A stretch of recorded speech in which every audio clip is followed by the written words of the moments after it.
With the snow we've been seeing, they've said that they've been getting upwards of a dozen calls a day, hearing about animals freezing out there in the snow.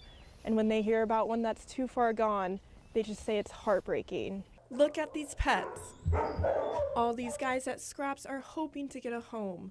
And it's always busy at Scraps. But this time of the year, they are especially concerned about one thing: those pets that get left out in the cold. Frostbite, and certainly we've seen animals that have passed away due to the cold temperatures. With this recent snowfall, the plummeting temperatures, they urge owners to take extra precaution when leaving their pets outside. So to be mindful of your pets as well, that there is a point where it is too cold for them. With that, they've been getting a ton of calls from concerned neighbors. Getting at least a dozen calls a day regarding animals with no shelter. It's up to officers like John Durbin to follow up on each call. Today, it was for a small dog neighbors thought was suffering. It's getting reported that the dog is out for, 8 hours during the work week. For this case, it turned out legally the owners were fine. The pet was provided for. I did find the shelter.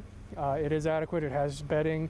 It has a water bowl, so it's meeting the requirements that we're looking for in a case like this. But he says it's always worth the follow-up. Other officers have reported worse scenarios. We recently had a cat that was brought in by an officer who had pretty severe hypothermia. Unfortunately, it did die. That's why Scraps wants every pet owner to remember your furry friend feels the cold. Any animal that is indoors, they're not going to have quite the coat built up. So they ask you to make sure your pets have access to food, water, and a proper shelter. Big enough that obviously the dog can fit into, stand up, turn around, lay down, but we don't want it much bigger than that. If it is, your beloved animal might not be able to warm it up with their own body heat. I'm Ashley Cito, KXLY4 News.